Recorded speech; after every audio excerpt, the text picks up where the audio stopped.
Thanks for staying with us. Let's bring you some more news from the state now. The legal trouble for Tamil Mayam has only started, it seems, a day after the Madras High Court directed the Tamil Nadu government to not have any financial transactions with it in organizing the annual cultural extravaganza. Now, Advocate Radhakrishnan has sent a fresh legal notice asking the NGO to refrain from collecting any money for the Chennai Sangamam. This legal notice was sent after Tamil Mayam's managing trustee, Father Jagat Gasper, claimed recently that the NGO has approached several organizations, including corporates, to sponsor the fest that's on between the 12th and the 17th of this month.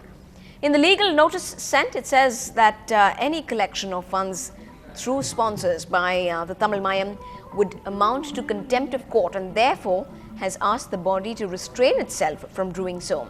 Similarly, a legal notice has also been sent to the TTDC, that is the Tamil Nadu Tourism Development Corporation, to take notice that Tamil Mayam has no role in connecting funds for the festival.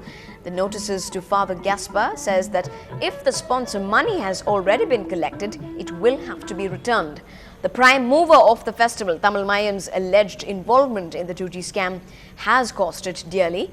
The only role left with the organization is to perhaps bring in the folk artists from different parts of the state for that event, but as undertaken by the government and the TTDC, no advertisement for promoting the festival should carry the organization's name.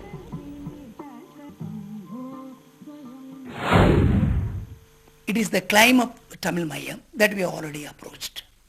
They cannot approach in the name of government of Tamil Nadu's functions Chennai Sangamam. They can approach for any other purpose. But for the purpose of conducting this festival, kindly donate.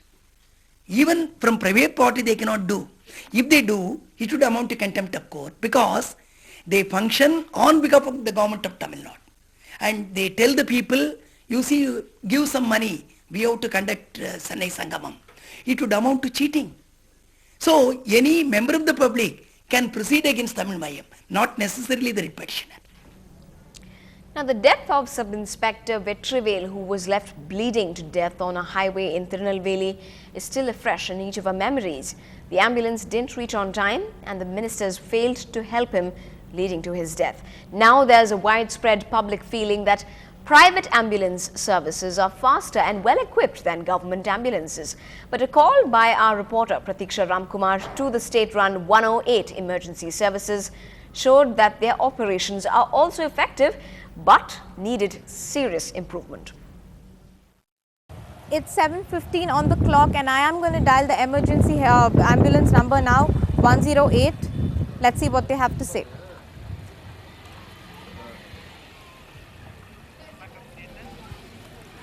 Sir, ஆமாங்க sir, emergency தான். நாங்கள் வந்து இப்போ கந்தன்ஜாவடியில் இருக்கோம், திருவள்ளூர் சாலையில். கந்தன்ஜாவடியா? ஆமாங்க. கந்தன்ஜாவடி திருவள்ளூர் சாலையா? ஆமாங்க. சொல்லுங்க மேடம், என்ன ஆச்சு? எங்க பக்கத்துல இப்போ ஒரு ஆக்சிடென்ட் விக்டிம் படுத்து கிடக்குறாங்க ஒரு பைக்கு கிட்ட. Bike ஆக்சிடென்ட்டா?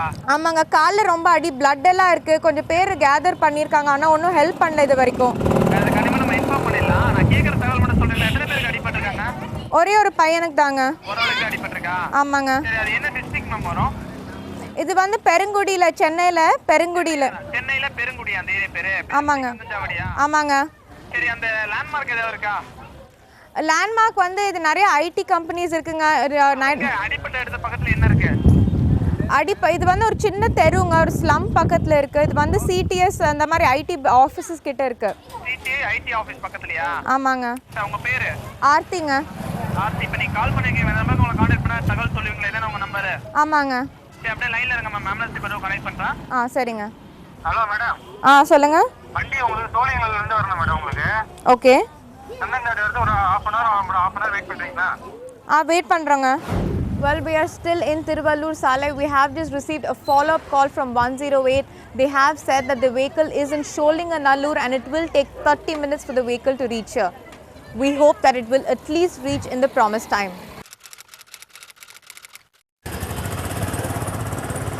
It is 7:46 on the clock and as you can see the ambulance is here. They are here about 30 minutes after we called. We made the call at 7:15. And they have been here in the promised time, but it is still not soon enough. This 30 minutes could have actually killed a person suffering from a serious heart attack or even a brain aneurysm. A little more than 30 minutes was the time taken by the ambulance to reach injured Sub-Inspector Vetrivel, who was fighting for his life on a highway in Tirunelveli just a year ago. But that was too late to save him. In Chennai, a look inside the busy control room of the state-run 108 ambulance service show emergency crews grappling with hundreds of frantic calls every day.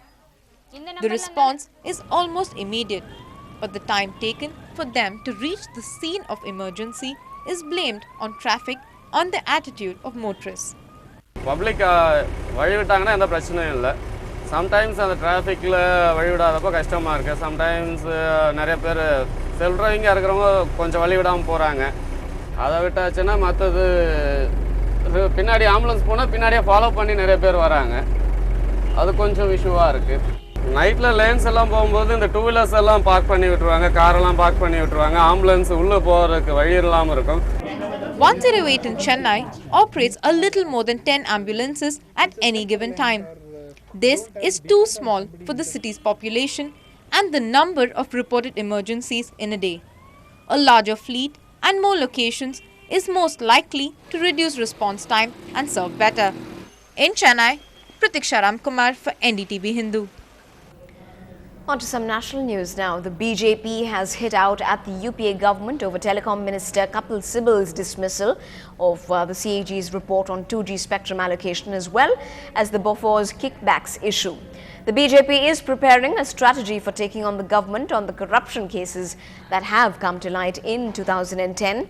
Corruption and rising prices have dominated the agenda on day one of the BJP's two-day national executive in Guwahati. This is the first meeting of the national executive of the party after the 2G spectrum allocation controversy and the standoff between the government and the opposition over the issue of a JPC probe into it. Well, up ahead on the hard courts tonight, can Lee and Heish make the Croatian visitors dance to their tunes in that crucial semi-final tonight? Find out when we come back.